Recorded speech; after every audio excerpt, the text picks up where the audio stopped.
Bonjour, je m'appelle Claire Joignot, j'enseigne l'ESH à MyPrépa et avec Philippe Rieter qui enseigne aussi l'ESH à MyPrépa, nous allons vous proposer des éléments d'analyse du sujet d'HEC 2020, le capitalisme est-il soutenable? Alors d'abord, il faut quand même dire que c'était un beau sujet qui permettait d'articuler de très nombreux thèmes du programme des 2 années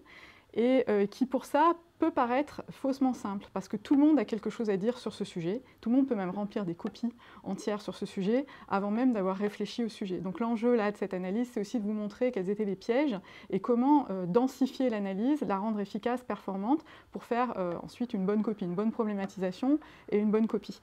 Il y avait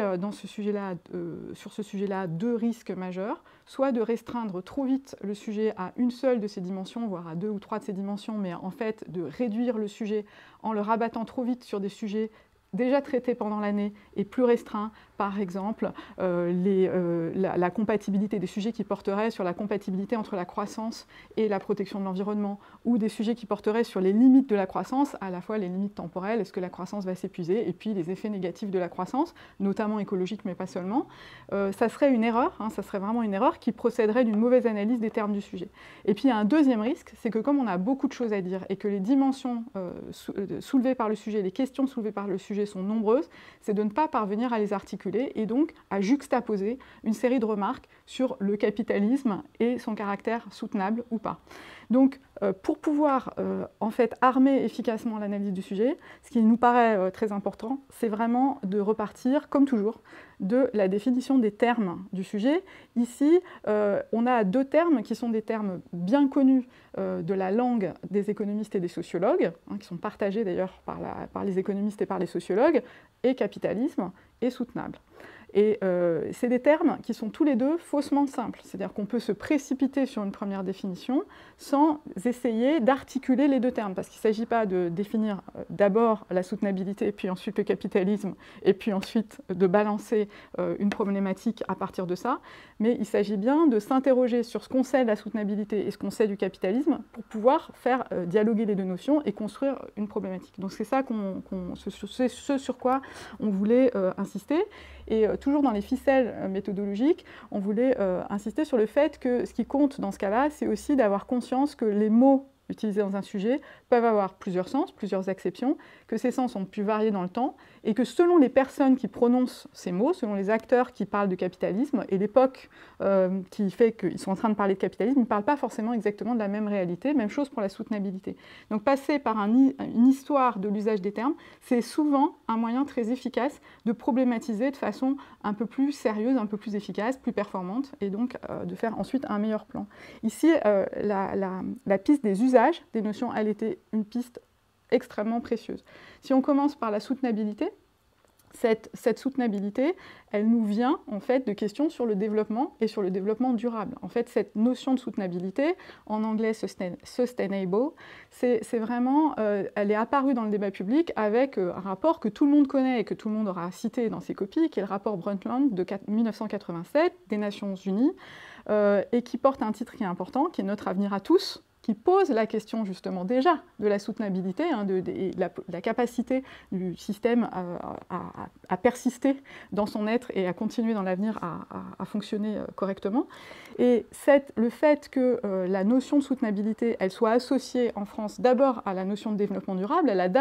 ça a d'abord été introduit avec cette notion de développement durable, et progressivement, peut-être par une anglicisation, mais il ne faut pas se borner à cette analyse-là, on a beaucoup parlé de soutenabilité plus que de durabilité. Peut-être ça peut permettre de densifier un peu l'analyse et de réfléchir. Donc le fait que ce terme-là, il ait été introduit dans le débat public à propos du développement, et que par ailleurs, notre modèle de développement à nous, dans nos sociétés, c'est bien un modèle de développement qu'on peut qualifier de capitaliste, ça permet d'interroger aussi ce qui fait de nos systèmes des systèmes capitalistes, d'interroger la définition de ce que c'est que le capitalisme, au-delà de la diversité des pays et des institutions qu'on a sous les yeux et que vous avez pu étudier pendant vos 2 années de SH. Et c'est là aussi où on pouvait s'interroger sur le fait de savoir, alors que le capitalisme apparaît aujourd'hui seul au monde, comme dirait Milanovic, capitalisme alone, même s'il en distingue 2, le capitalisme libéral méritocratique plutôt états-unien et le capitalisme politique plutôt chinois, mais qui en réalité l'un comme l'autre convergeraient d'une certaine façon vers une logique d'accumulation toujours plus importante. Et au-delà évidemment des points ou des éléments que l'on pourrait lister pour définir le capitalisme, l'extension continue de la sphère marchande, l'instauration évidemment de rapports de propriété et la quasi-sacralisation de la propriété privée. Il y a l'instauration évidemment de contrats liant les différents acteurs et partenaires économiques. Il y a malgré tout une logique d'accumulation quasiment sans limite que de Marx en passant par Weber ou par Brodel ou Schumpeter, la plupart des théoriciens du capitalisme ont souligné. Finalement, ce capitalisme-là, aujourd'hui, risque de venir buter sur un modèle de développement pour lequel l'accumulation sans fin n'est peut-être pas garantie. C'était un des questionnements qui devait apparaître. Voilà. Et ce qui était central, c'était bien sûr d'avoir à la fois une bonne définition de la soutenabilité précise et une bonne définition du capitalisme. Dans la soutenabilité, au lieu de donner simplement la définition standard du développement durable et d'en rester à ce développement qui permet de satisfaire les besoins des générations présentes sans compromettre ceux des générations futures, on pouvait entrer un peu dans les détails parce qu'en réalité, il y a 3 piliers dans ce développement, comme vous le savez aussi, et à l'intersection de ces piliers, là, il y avait des éléments pour préciser la notion de soutenabilité. Je donne juste un exemple. À l'intersection du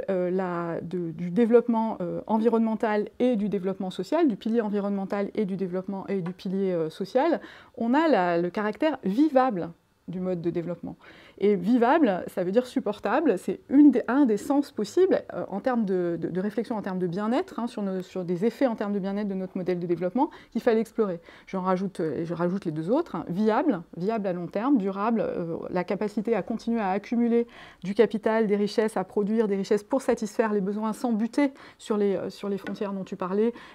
et contre lesquels, finalement, on bute depuis très longtemps, mais qu'on a surmonté aussi depuis très longtemps. Et puis le caractère équitable, c'est la 3e dimension de la soutenabilité. Et ça on rentre plus dans les détails dans la version écrite, mais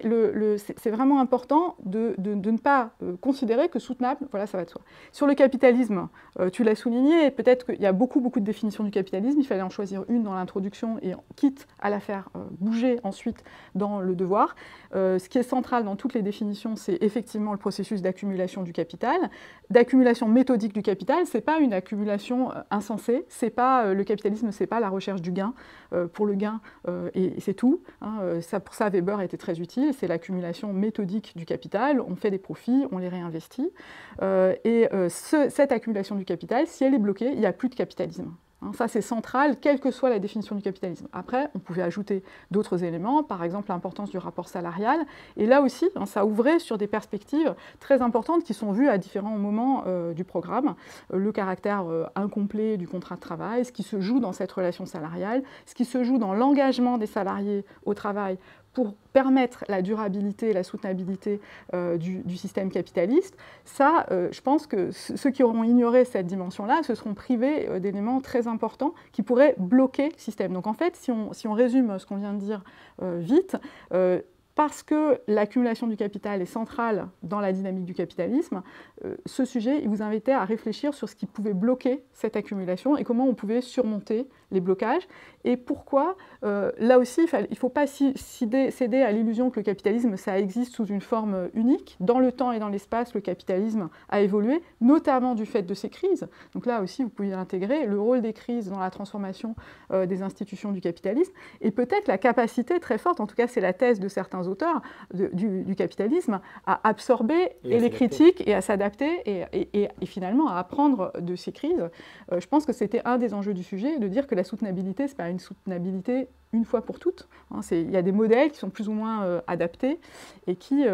ça ne veut pas dire que peut-être, in fine, on n'assistera pas au blocage général du système. Pour l'instant, ça fait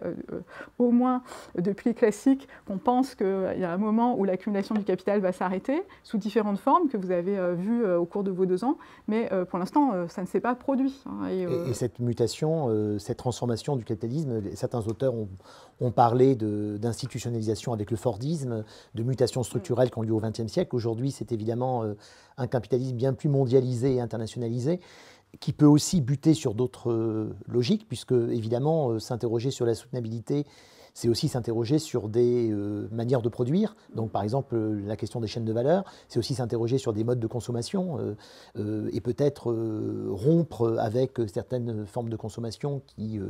sont totalement mondialisées. Hein. Dans les débats sur le fait d'économiser de l'énergie, il y a aussi évidemment le fait de consommer près de chez soi, etc. Donc autrement dit, on voit bien que cela peut aussi induire des transformations de mode de vie, de formes de consommation, de manières d'agir, qui amènent aussi à s'interroger sur les valeurs et les pratiques propres aussi au capitalisme. Et du coup, ça pose la question du moteur de ces transformations, c'est-à-dire est-ce que ces transformations, elles se font spontanément sous le coup des crises, ou est-ce qu'elles doivent être accompagnées notamment par des politiques structurelles et finalement par une politique volontariste qui orienterait le changement. Là, il fallait vraiment mobiliser aussi les auteurs institutionnalistes sous leurs différentes figures. Voilà. Et donc, à l'issue de cette analyse, je pense que pour ramasser tous ces éléments-là qu'on vient de voir, qui partent vraiment de la définition des termes du sujet, je pense qu'une des problématiques possibles, c'était de se demander à quelles conditions,